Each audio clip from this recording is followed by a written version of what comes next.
Hello लोगोफोर, नोंथांमोनखौ आंनि Q जब knowledge चेनेलाव बयखौबो बरायबाय। नोंथांमोननि थाखाय आसाम डाइरेक्ट रिक्रुटमेन्टनि ग्रेड 3 ग्रेड 4 आव फैथावना गासै मोन 25 सोंनाय फिननाय लानानै फैदों। आसा खालामो नोंथाङा भिडिअखौ जोबजासिम नायलांगोन। गिबि सोंलुआव दङ, इन विच इयार गुरु नानक भिजिट आसाम? गुरु नानकआ आसामाव माब्ला फैदोंमोन? बेनि कारेक्ट एन्सारा जाबाय option number B 1505 AD। Next question, Mahatma Gandhi first visit Assam in the year?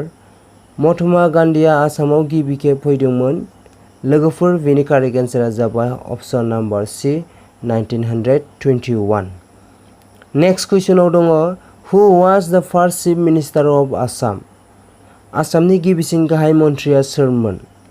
Correct answer option number C Gopinath Bordoloi. Gopinath बरदलैया आसामनि गिबिसिन गाहाय मन्थ्रिमोन। नेक्स्ट कुइसनाव दङ, who was the second chief minister of Assam after Gopinath Bordoloi? Gopinath बरदलैनि उनाव आसामनि नैथि गाहाय मन्थ्रिया सोरमोन? Correct answer option number A Bishnuram Medhi. Bishnuram मेधिया आसामनि नैथि चिफ मिनिस्टार जादोंमोन।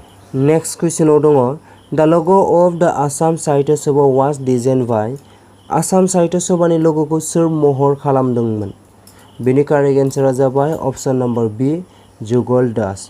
आसाम साहित्य सभानि लग'खौ जुगल दासआ महर खालामदोंमोन।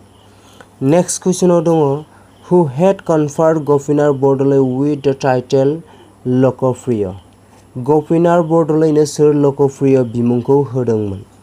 बेनि कारेक्ट एन्सारा जाबाय option number A Jairam Das Daulatram. Next कुइसनाव दङ, in Assamese calendar which month have 32 days? Asomiya केलेन्डारनि बबे दानाव 32 सान थायो? बेनि कारेक्ट एन्सारा जाबाय अप्शन नाम्बार सी आहार बा आसार दानाव 32 सान थायो। नेक्स्ट कुइसन, हु was the first president of Assam association? Assam गौथुमनि गिबिसिन आफादगिरिया सोरमोन? Correct answer option number D राजा प्रभात बरुवा। नेक्स्ट कुइसन, हु वाज द प्राइम मिनिस्टार अफ इन्डिया डिउरिं द सिग्निं of the Assam accord? Assam गोरोबथा जानाय समाव भारतनि गाहाय मन्थ्रिया सोरमोन? बेनि कारेक्ट एन्सारा जाबाय अप्शन नाम्बार ए राजीव गान्धी। आसाम गोरोबथा जानाय समाव भारतनि गाहाय मन्थ्रिया राजीव गान्धीमोन। नेक्स्ट कुइसनाव दङ, which river of Assam is known as gold river? आसामनि बबे दैमाखौ सनानि दैमा बुंनाय जायो? बेनि कारेक्ट एन्सारा जाबाय अप्शन नाम्बार बी सुबानसिरि। सुबानसिरि दैमाखौ आसामनि सनानि दैमा एबा गोल्ड रिभार बुंनाय जायो। नेक्स्ट कुइसनाव दङ, who was the first Assamese chief justice of Guwahati high court? सोर असमिया सुबुङा गिबिसिन गुवाहाटी हाइ कर्टनि चिफ जास्टिस जादोंमोन? बेनि कारेक्ट एन्सारा जाबाय option number C Haliram Deka. Next कुइसनाव दङ, the first stadium of Assam was build in? आसामनि गिबिसिन स्टेडियामखौ बबेयाव गायसनदोंमोन? आसामाव गिबिसिन स्टेडियामखौ जरहाटआव गायसनदोंमोन। बेनि कारेक्ट एन्सारा जाबाय option number A Jorhat. Next कुइसनाव दङ, which district of Assam is also known as the land of the stars? आसामनि बबे जिल्लाखौ लेन्ड अफ द स्टार्स मुङै मिथिनाय जायो? बेनि कारेक्ट एन्सारा जाबाय अप्शन नाम्बार सी बरपेटा। बरपेटाखौ आसामनि लेन्ड अफ स्टार्स मुङै मिथिनाय जायो। नेक्स्ट कुइसनाव दङ, डिउरिं इन्डियान इन्डिपेन्डेन्स हाउ मेनि डिस्ट्रिक्ट आसाम हेड? भारत उदांस्रि समाव आसामाव गासै गंबेसे जिल्लाफोर दंमोन? बेनि कारेक्ट एन्सारा जाबाय अप्शन नाम्बार बी 13। नेक्स्ट कुइसनाव दङ, which of the following refinery was established due to Assam accord? बबे थाव सोदांग्राया आसाम गोरोबथानि दारै बानायजादोंमोन? बेनि कारेक्ट एन्सारा जाबाय option number A Numaligarh. Next कुइसनाव दङ, whose birthday is celebrated a अबिरासि स्पर्ट डे इन आसाम? आसामाव सोरनि जोनोम सानाव अबिरासि स्पर्ट डेखौ फालिनाय जायो? बेनि कारेक्ट एन्सारा जाबाय option number C Bhogeswar Baruah. Next कुइसनाव दङ who was the first recipient of Assam Ratna award? Assam Ratna एवार्डखौ गिबिसिन सोर मोनदोंमोन? Correct answer option number A Bhupen Hazarika. Bhupen हाजरिकाया गिबिसिन आसामाव आसाम रत्न एवार्डखौ मोनदोंमोन। नेक्स्ट कुइसनाव दङ which of the following river is now a shadow of Assam? आसामनि बबे दैमाखौ दुखुनि दैमा बुंनाय जायो? आसामाव ब्रह्मपुत्र दैमाखौ दुखुनि दैमा बुंनाय जायो।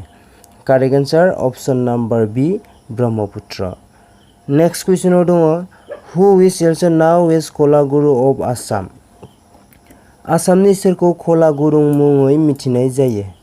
लोगोफोर नोंथांमोना सोरखौ कलागुरु होनो नोंथांमोना बयबो मिथिखायो, मानो होनोब्ला बिथांनि सोमोन्दै एमइ स्कुल फरायनाय समावनो जों गासैबो मोनबोखाबोदों। आसामनि कलागुरु मुङै जोङो अपसन नाम्बार बी बिष्णु प्रसाद राभाखौ मिथिनाय जायो। नेक्स्ट कुइसनाव दङ Hima Das is also known by the nickname. हिमा दासनि गुबुन मोनसे मुङा मा? हिमा दासनि गुबुन मोनसे मुङा जाबाय अपसन नाम्बार बी दिहिं एक्सप्रेस। नेक्स्ट कुइसनाव दङ What is the meaning of the word of I in the festival name आलि आइ लिगां? आलि आइ लिगां फोरबोआव आइ सोदोबनि ओंथिया मा? बेनि कारेक्ट एन्सारा जाबाय अपसन नाम्बार बी फ्रुइट। नेक्स्ट कुइसनाव दङ The highest concentration of forest in the state of Assam in? Assam रायजोनि बबे जायगाया बांसिनै हाग्रा बाहागोजों खोबजानाय? बेनि कारेक्ट एन्सारा जाबाय अपसन नाम्बार डी कार्बि आंलं। कार्बि आंलं रायजोआ आसाम हादरनि बांसिन हाग्रा बाहागोजों खोबजानाय एबा बुंफबनाय। नेक्स्ट कुइसनाव दङ Which one is the largest district in Assam by area wise? हा खालि बायदियै आसामनि देरसिन जिल्लानि मुङा मा? लोगोफोर बेनि कारेक्ट एन्सारा जाबाय अपसन नाम्बार बी कार्बि आंलं। हा खालि बायदियै कार्बि आंलंआ आसाम हादरनि देरसिन जिल्ला एबा डिस्ट्रिक्ट। नेक्स्ट कुइसनाव दङ Which city of Assam has the largest dry fish market of Asia? आसामनि बबे नोगोरा ना गोरान बाजारनि थाखाय एसियायावनो देरसिन? लोगोफोर बेनि कारेक्ट एन्सारा जाबाय अपसन नाम्बार बी जागिरद। लास्ट कुइसन जोबथा सोंलुआव दङ Which one city is also now as T city of India?